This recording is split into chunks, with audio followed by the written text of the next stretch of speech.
Yesu nashimwe cyane, amahoro n'imigisha biva ku Mana Data twese mwiza bikomeze bana mwese, bakunzi b'umusaraba, bakunzi ba televiziyo y'urukundo, abo dukunda kubana ku bukene uko bwije, Imana amahoro ibishimire kandi bituwe cyane muri byose. Dushimana cyane ikomeje guhaba, ikomeje guturinda uko bukene uko bwije. Dushimana cyane ikomeje kudutiza umwuka wayo kwa tugihumeka.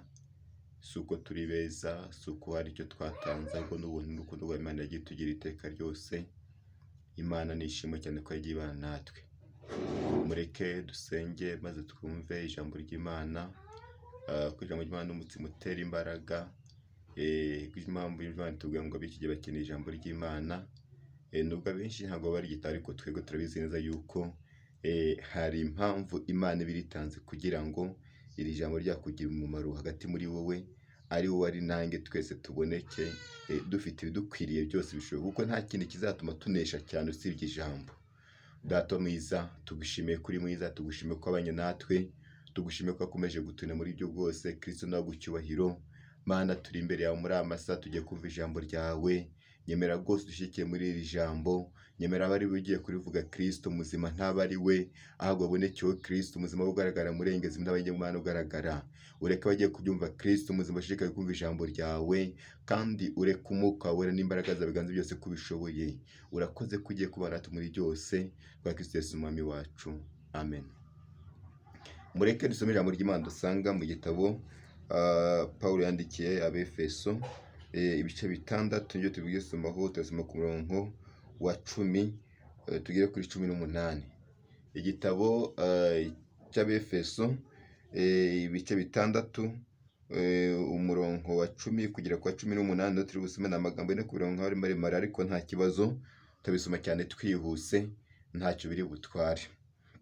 Umutwe w'ijambo aravuga ngo uburyo bwo gutwara intwaro z'Imana. Aravuga ngo ibisigaye mukomere mu mwami no mu mbaraga z'ubushobozi bwe bwinshi, mwambare intwaro zose z'Imana kugira ngo mubashe guhagara mudatsinzwe n'uburiganya bwa Satani, kuko tudakira n'abafite amaraso n'umubiri, ahubwo dukira n'abatware n'abafite ubushobozi n'abategeka iyi si y'umwijima n'imyuka mibi y'ahantu ho mu ijuru. Nuko rero mutware intwaro zose z'Imana kugira ngo mubashe gukomera ku munsi mubi, kandi murangije byose mubashe guhagarara mudatsinzwe. Muhagarare mushikamye mukenyeye ukuri, mwambaye gukiranuka nk'icyuma gikingira igituza, mukwesa inkweto arizo butumwa bwiza bw'amahoro bubiteguza, kandi ikigeretse kuri ibyo mutware kwizera nk'ingabo, ariko muzashobozwa kuzimisha imyambi yoba mubi yose yaka umuriro. Mwakire agakiza kabe ingofero, mwakire inkota y'umwuka ariyo jambo ry'Imana, musengeshe umwuka iteka mu buryo bwose bwo gusenga no kwinginga, kandi kubw'ibyo mugumye kuba maso musabira abera bose, amen. Kuri 18 avuga ngo musengeshe umwuka iteka mu buryo bwose bwo gusenga no kwinginga, kandi kubw'ibyo mugumye rwose kuba maso musabira abera bose, amen. Yesu nashimwe cyane. Ngo ni uburyo bwo gutwara intwaro zose z'Imana, kuko impamvu bavuga ngo mutware intwaro uyitwaza uzi neza yuko aho ugiye, inzira ugiyemo, ushobora kuza guhuramo n'urugamba. Niyo mpamvu buriya abantu benshi bitegura icyo bita intwaro. Intwaro ntabwo ushobora kuyitegura utazi neza yuko ushobora kuza guhura n'urugamba. Impamvu mukomeza kubona cyane mu matorero harimo ikibazo gikomeye cyane cy'abantu bakomeje kubamo, ubona abantu baba mu itorero ariko badakijijwe. Aho ngaho nta kindi kibitera, bitera cyane nuko hari intwaro twatakaje cyane, intwaro twarazitaye. Hari intwaro abantu bamaze gutakaza zifite agaciro gakomeye cyane.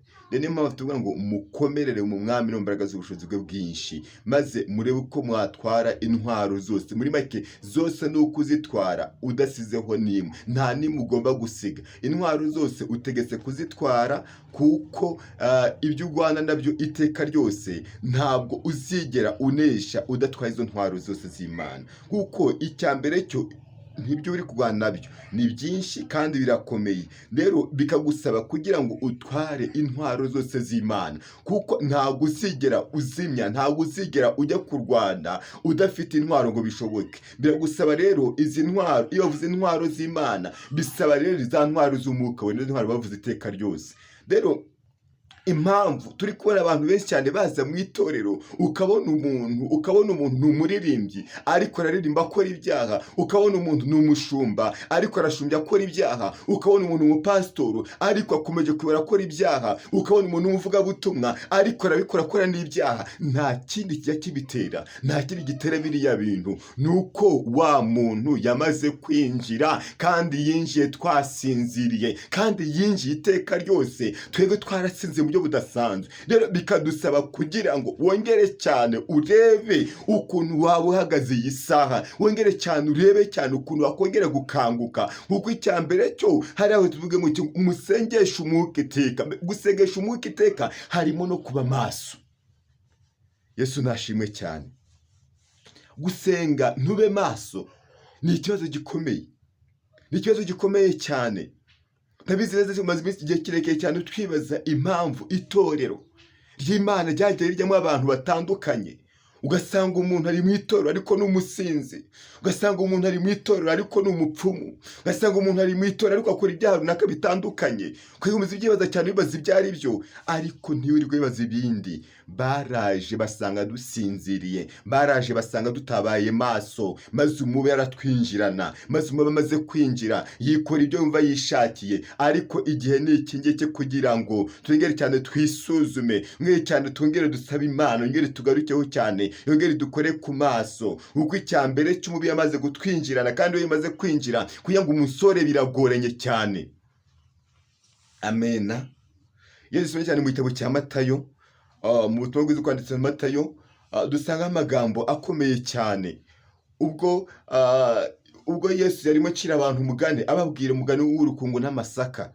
Aho abahinzi bagiye gutera, batera amasaka meza, ariko umwanzi araza nijoro basinziriye, maze abagezemo nawe undi akubitamo urukungu, maze babyutse mu gitondo bagiye kureba babona amasaka yarameze hamwe n'urukungu. Baribaza, none se ahangaha bimeze gute ko twateye amasaka, urukungu rwavuye hehe? Ariko Yesu arababwira ngo nta handi rwavuye muri ba bandi, kubera ko umwanzi yaje asanga basinziriye, maze umwanzi arabinjirana, bituma ntabwo babaye maso, bituma cyane bigenda gutyo. None Yesu baraza, none se ubwo ntacyo twavuga ngo urukungu ruvemo? Bavuga ngo rero tugiye kururandura. None bavuga ngo hoya, nimuza kurandura icyo bita urukungu, n'ubundi n'amasaka araza kugenderamo. Yesu ashimwe cyane. Ntabwo wajya kurandura urukungu, amasaka n'ubundi ngo asigare, byose bishobora guhita bijyana. Ariko Yesu aravuga ngo nta kindi, nyir'umurimo aravuga ngo nimubyihorere cyane ku munsi wo gusarura. Muri make nzagenda nitandukanyiriza, ari urukungu ari n'amasaka, mfite uko nzagenda mbishyira ku ruhande. Muri rusange nzabitandukanya ku munsi nanjye wo gusarura. Yesu nashimwe cyane. Dufite ikibazo gikomeye cyane. Ubwo rukungu rwarinjiye, urukungu rwamaze kwinjira mu itorero, ni nabwo rufite ijambo rikomeye cyane. Ugasanga ni nabwo rufite power kumubwira ngo akore ikintu runaka. Ubwo rukungu kumubwira ngo nagende ngo yihane, ni ikibazo gikomeye cyane. Kuza kumubwira ngo nakora ikintu runaka atabishaka, ngo nanagura intebe, ngo nakora ikintu gutya na gutya mu murimo w'Imana, ntabwo yabyumva kuko ni urukungu. Yesu nashimwe. Mwihangane cyane. Ibi byose byatewe nta kindi kigeze cyatewe urukungu rwakwinjira mu itorero, rwatewe natwe, rwatewe nuko tutigeze tuba maso cyane. Ntabwo twabereye umurimo w'Imana maso, niyo mpamvu urukungu rwamaze kwinjiramo. Tubeshya cyane ngo dufite umwuka wera, umwuka wera ukavuga ngo njye ngo ndi umuhanuzi, ngo njye ndahanura gutya na gutya, ariko ugasanga iteka ryose ibyo uhanura urahanura, ariko ikibazo urahanura utari maso. Yesu nashimwe. ariko igihe niki kugira ngo wongere cyane, wongere wisuzume, wongere cyane, wongere urebe cyane ukuntu urimo urakorana n'Imana, ukuntu urimo urakoresha impano Imana yaguhaye. Uko abantu benshi cyane muri iyi minsi bamaze kuba batakaye n'agaciro z'abakristo, aho ubu ngubu usigaye usanga abantu benshi bari mu itorero bamaze kuba urukungu, bose babaye urukungu. Abenshi abantu usigaye uvuga ngo ni abantu bake, ngo ni abantu bakijijwe, ni bake cyane. Abantu mu itorero basigara urukungu, usanga ibyaha byamaze kwinjira mu itorero. Nawe gutyo ugisiga uhagaze, saba Imana igufashe kandi guha amaso y'Umwuka Wera, amaso azakuyobora, amaso azakugira inama, amaso azagushigikira. Amaso y'Umwuka Wera nuza kuyagira niyo yonyine gusa yagufasha, nta kindi. Amena. Nta kindi cyagufasha by'amaso y'Umwuka Wera yagufasha gusa. Ariko igihe kirageze kugira ngo nyir'umurimo maze atandukanye burundu ubwo rukungu n'amasaka byose aza bitandukanye burundu, aho bagiye bishyira mu buryo butandukanye. Kandi mwene abo ngabo bigize urukungu, kuza kumubwira ngo kora ikintu runaka, muraza guhangana iteka ryose, kuko kumubwira ngo ntiwihane, aho ngaho aza kuba intambara ikomeye cyane. Ariko bikeneye kugira ngo nyir'umurimo kugira ngo atandukanye ibintu byose. Yesu nashimwe cyane. Nubwo ibisarurwa hari byinshi, ariko abasaruzi ni bake cyane. Ni bake cyane, kuko muri make mu murima ibintu byinshi birimo. Birasaba ngo abasarura nabo birasaba yuko bagomba kuba bari maso cyane, kuko hari igihe uri buze kugenda ufata ukavuga ngo aya ni amasaka kandi byose byabaye urukungu. Bikeneye kugira ngo ugire amaso y'Umwuka, amaso agushoboza cyane kumenya uyu nguyu tubana muri uyu murimo, uyu muririmbyi tugiye kwakira, si urukungu tugiye kwakira rugiye kwinjira muri uyu murimo. Kandi ubundi impamvu yinjiyemo mwabangane ku cyo bita icyubahiro yari afite, maze bituma muvuga ngo kuko afite icyubahiro, akaba afite amafaranga, uwamushyira mu murimo yageze gutya na gutya, nta nicyo bitwaye. Ariko mwashyizemo urukungu, kandi icyo urukungu ruzabakorera namwe murakizi. Mwemeye kuyoborwa n'urukungu, rurabayobora iteka ryose, ariko icyo ruzabakorera namwe muzakibona. Ariko igihe niki kugira ngo icyambere cyo mwongere mube maso, mwongere mube maso, kuko icyambere niba uri kugwamaze kwinjira gwazanye imico itandukanye. Iriya mico bagiye bazana, ya mico y'Abamowabu niyo bagiye bazana. Ugasanga umuntu ngo ni umudiyakoni ariko asambana, ugasanga umuntu ngo ni umushumba ariko asambana, ugasanga umuntu ni umuririmbyi ariko asambana, ugasanga umuntu afata igaburo buri gihe, ugasanga umuntu ngo ni umuntu muri make bemera mu rusengero, bemera mu itorero runaka, ariko akora mu ibyaha. Ariko igihe cyegeze kugira ngo Yesu aze wenyine ubwiwe atandukanye icyo bita urukungu n'amasaka. Mwaramenyereye cyane umurimo w'Imana, mwamenyera cyane itorero uko mwishakiye, mwamenyere cyane inzu y'Imana. Niyo mpamvu abantu benshi inzu y'Imana bagiye kuyisigamo agahanga. Imana ishimwe, Imana ishimwe cyane. Igihe ni iki kugira ngo Uwiteka ubwiwe aze yikorera akazi kadasanzwe, kuko abantu bagiye bamenyera inzu y'Imana, bagiye bamenyera inzu y'Imana mu buryo budasanzwe. Ariko igihe ni iki kugira ngo Uwiteka aze atandukanye ari urwo rukungu, arushyire ku ruhande, n'amasaka mazima abishyire ku ruhande. Kandi urwo rukungu ubona ruzamuka cyane mu buryo budasanzwe, kabone ruzamuka cyane, ukabona ariko rufite imizi mu buryo budasanzwe. Ariko Uwiteka azabe. Imana nishimwe. Uwiteka azabe. Turaririmba turi benshi, tukaza gusenga turi benshi, tukaza kubwiriza turi benshi, tukaza kuyobora amatorero turi benshi. Buri wese buri munsi aravuga, arabyuka mu gitondo ngo njye gushinga itorero. Ugasanga turi benshi cyane dufite amatorero. Ariko icyo mbabwira, Uwiteka azabe. Itorero nta namwe rizigera kugeza. Ariko icyo nkubwira cyo, Uwiteka azabe. Ibyo mwakora byose, mugere mwishushanya.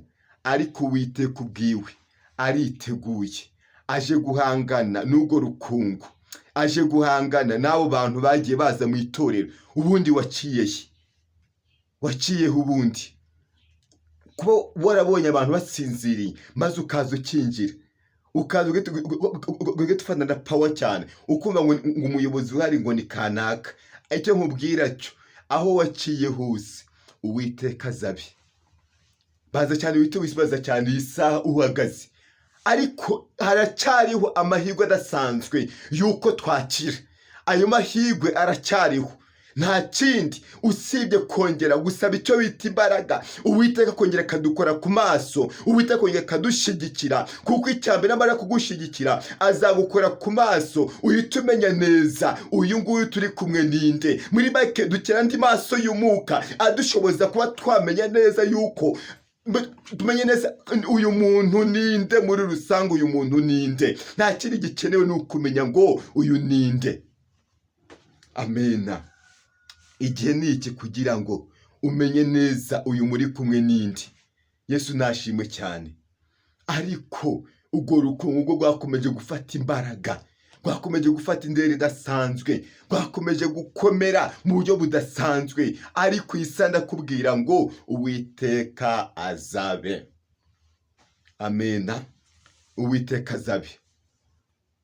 Rero gutura ngo dusengeshe umwuka iteka, nta kindi kizadushoboza kuba twaba maso usibye gusenga, tugatwara iyi ntwaro yitwa kwizera.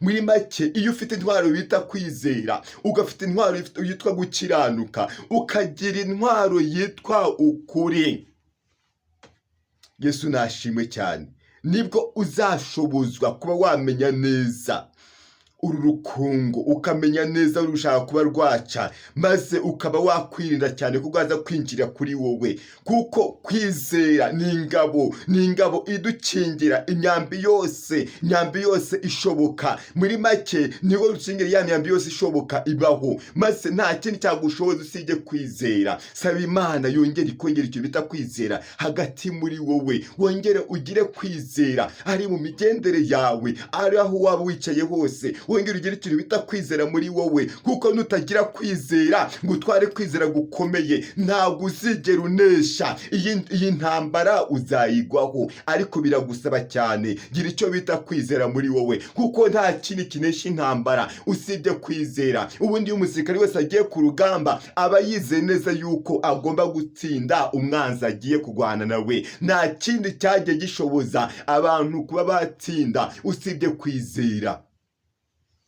Yesu nashimwe cyane.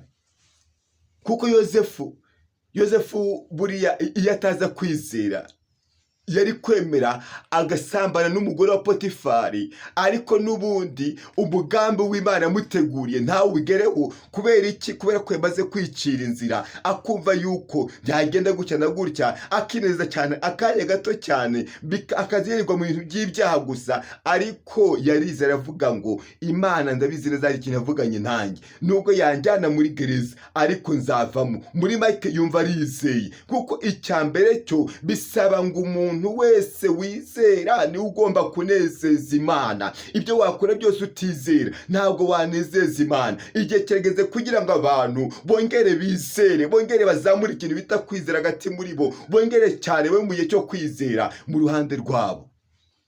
Yesu nashimwe.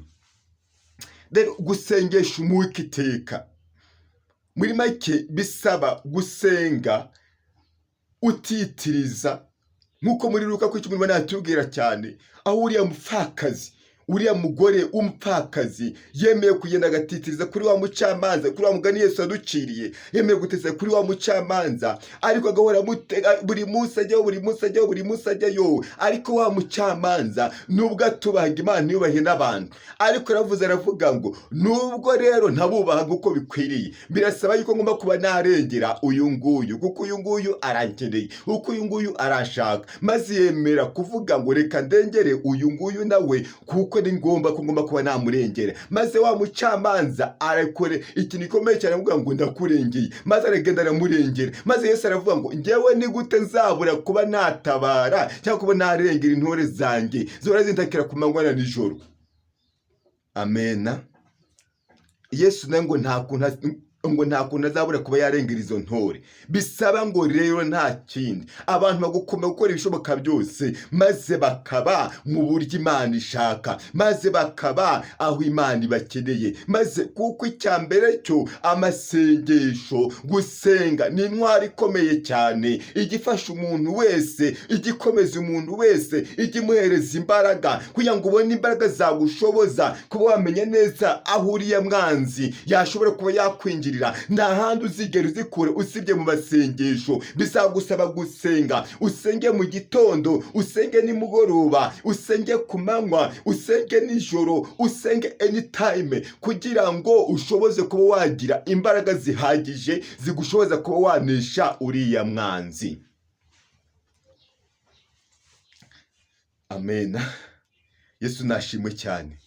Mwangana amagambo ni amagambo akomeye cyane, ariko uku kuri turimo tuvuga nako gukeneye cyane mu itorero, nubwo abantu benshi batari kugushaka, ariko impamvu usigaye ubona umuntu yambara ubusa, impamvu usigaye ubona umuntu yikora ibintu mu mutwe, impamvu usigaye ubona umuntu agenda yambaye impenure, impamvu usigaye ubona umuntu akora ibintu ukibaza niba ari umukristo niba ari umupagani, nta kindi nuko nta gakiza yigeze agira uwo muntu, nta kindi nuko uwo muntu yamaze muri make yinjiye ari urukungu, agwinjiramo gutyo asanga twasinziriye, ariko bidusaba kongera gukanguka, maze nyir'umurima w'ubwiwe naza kuza muri wa murima, aza kumenya ko yatandukanye cyane urwo rukungu. Bidusaba kongera cyane, kongera ibihe byo kuba maso cyane, kuko urwo rukungu n'ubundi rurakomeje, kandi rukomeje gufata imbaraga, rukomeje no kuba rwashora imizi mu buryo budasanzwe, ku buryo natwe tutabaye maso twakwisanga n'ubundi twabaye urukungu, twakwisanga n'ubundi twakoze bya bindi byose nabo bari gukora. Bidusaba gutwara iyi ngabo yitwa kwizera nk'ingabo ikomeye cyane, n'izadushoboza, niyo yonyine izadushoboza, nta kindi kidushoboza usibye kwizera, nta kindi. Urukungu rurakomeye, urukungu rufite izindi mbaraga. Uru rukungu maze rwamaze kwinjira mu myanya yose, rufite imbaraga zidasanzwe, rwamaze kwinjira muri buri departement yose ishoboka. Urukungu rurakomeye cyane, ariko niyo mpamvu mbavuga ngo nta wundi wabidushoboza kuba twashobora kuba twanesha usibye ibendera Yesu gusa yashobora kuza akamanika, maze akaba yaturengera, maze akaba yadutabara, kuko uru rukungu rukomeje guteza icyo bita, kumeje cyane kuba rwatera imito bita imizi myinshi cyane, ikomeje kuzamuka. Amena. Yesu nashimwe cyane. Ariko igihe niki kugira ngo abasenga data bamusengere mu mwuka no mu kuri.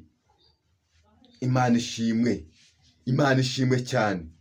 Kuko cyambere cyo nubwo turonga abantu barasenga, ariko abasengera mu kuri ni bake. Nubwo abantu baririmba, ariko baririmbira mu kuri ni bake. Nubwo abantu bakora umurimo runaka, ariko abakorera mu kuri ni bake. Igihe kirageze kugira ngo umurimo wose ukora uwukorere mu kuri no mu mwuka. Niba uri umupastor ukaba ukora mu kuri no mu mwuka, ntacyo uzabura icyo wamaze kwinjira mu rukungu rwabaye rwinshi muri wowe. Niba uri umuririmbyi ugasanga udakora mu mwuka no mu kuri, aho ngaho wamaze kubura kare. Niba uri umushumba ukaba udakora mu mwuka no mu kuri, aho ngaho amaze kubura kare byararangiye. Icyo waba uri cyo cyose udakora mu mwuka no mu kuri, aho ngaho amaze kugira ikibazo gikomeye cyane. Ariko haracyari ibyiringiro, haracyari uburyo bwo gukira. Nta kindi nuko intege zacu zose maze ukabwira Kristo, akongera akakugarukaho, akongera akaba yakuza umwuka wera wiwe. Kuko niwuzura umwuka wera ntabwo uzigera ukora iby'Imana idashaka. Amena.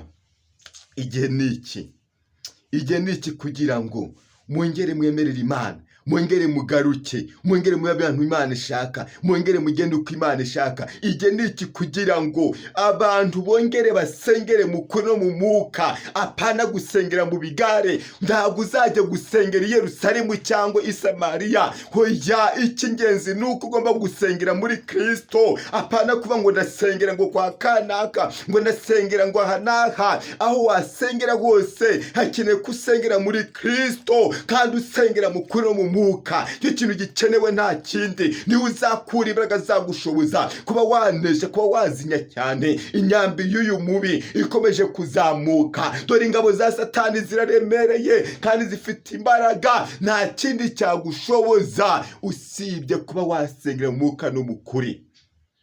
Imana ishimwe, Imana ishimwe cyane, Imana ishimwe.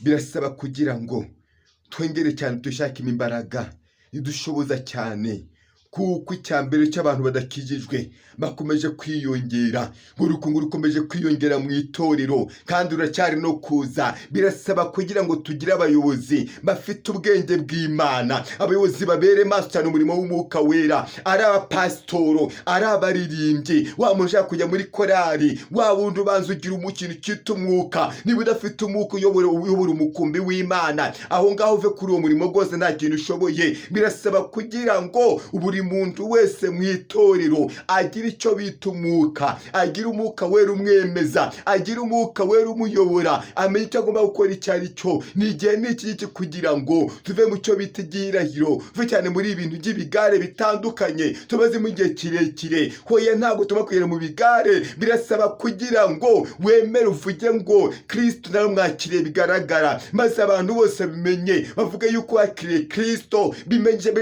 igihe n'iki kugira ngo byongere bigaragare yuko wamaze kuba icyaremwe cyiza gishimwa n'Imana. Igihe n'iki kugira ngo wongere wemerere Kristo akuyobore. Amena. Yesu nashimwe cyane. Igihe n'iki kugira ngo Kristo yongere akuyobore cyane. Muri make gusenga ni intwari ikomeye, gusenga ni intwari ikomeye, kuko icyambere cyo umurimo w'Imana bamaze kugira akarima kabo uko bishakiye, kuko icyambere nta kuri bazigera bababwira kubera icyo bari gushaka, kubera ko bakeneye ubutunzi butandukanye. Ntabwo bazigera bababwiza uko kuri kw'ijambo ry'Imana, ariko ndababwiza ukuri, nta kindi kizakubashisha kuba watsinda intambara yose usibye gusenga. Kandi gusenga harimo kwiga no gusoma ijambo ry'Imana, ukagira no ukagira urukundo, ukanya icyo bita ukuri muri wowe. Yose nuza gutwara intwaro zose ko ari zingahe, bizagushoboza kuba watsinda neza urugamba. Imana nishimwe. Mureke turirimba indirimbo ya 91. 91 niyo tugiye kuririmbaho. Mureke turirimbane iyi ndirimbo, maze turebe ukuntu twasenga Imana. Saba Imana imbaraga, saba Imana imbaraga. Nawe wumva ko wasubiye inyuma, saba Imana igushoboze, wongere ubere maso umurimo w'umwuka. Muri rusange aho wagiye usubira inyuma nawe hose urahazi, ariko wakwisuzuma ntabwo wajya ugona urubanza. Kugira ngo Imana bitubwira cyane kugira ngo urukungu rufite cyane imbaraga zidasanzwe, ariko wongere usabe icyo bita intwaro yo kwizera muri wowe, kugira ngo uyitware nuza gutwara iyo ntwaro yo kwizera, nibuze kuba yagushoboza cyane kuba watsinda uwo mubi iteka ryose, kuko ufite intwaro yo kwizera. Amena. Mureka turimbane indirimbo. Ahigitare cy'Imana reka nguhungireho, kubw'imbabazi zawe kera waramenewe, none ubu hihishemo umujinya w'Imana. Amazina amaraso byo mu rubavu rwawe binkiza uburyo bwombi, urubanza rw'ibyaha n'imbaraga mbi zabyo bye kuzatsinda ukundi. Ibyo twakora byose n'umwete wacu wose, n'agahinda kasaze n'amarira adashira, byose ntibyashobora kudukuraho ibyaha. Ntacyo nzanye mu ntoki kibasha kuncungura, simfite icyo naguha, nizeye umusaraba, uwo wapfiriyeho, niwo njya niringira, uwo wampfiriyeho, niwo njya niringira, dore nambaye ubusa, ndakwingiza unyambike, sinabasha kwikiza, ndagusaka ubuntu, unyuhagira ibyaha, mutabazi ne gupfa, unyuhagira ibyaha, mutabazi ne gupfa. Imana ishimwe cyane. Icya mbere cyo bwira igitare cy'Imana, nta wundi wahungira usibye mu gitare gusa, nibyo bizagushoboza cyane kuba wabaho ufite imbaraga zishobora kuba zakuneshesha, kuko ntabwo uzigera unesha habe na gato urwo rukungu rufite imbaraga zidasanzwe, zifite ipawa zidasanzwe cyane, ari imbaraga z'uburyo bw'amafaranga zirawufite, zifite imbaraga zo mu myanya y'icyubahiro, n'ubu bicaye mu myanya y'icyubahiro, n'ubu bari mu buyobozi butandukanye, ariko nta kindi kintu ukeneye wowe, ukeneye icyo bita kwizera.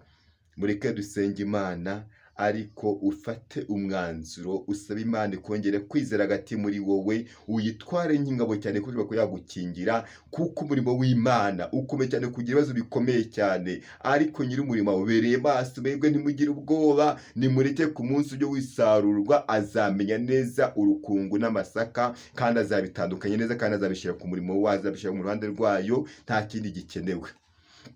Uri Imana nziza, uri Imana rubasha, uri Imana ivuga bikaba, uri Imana itegeka bigakomera.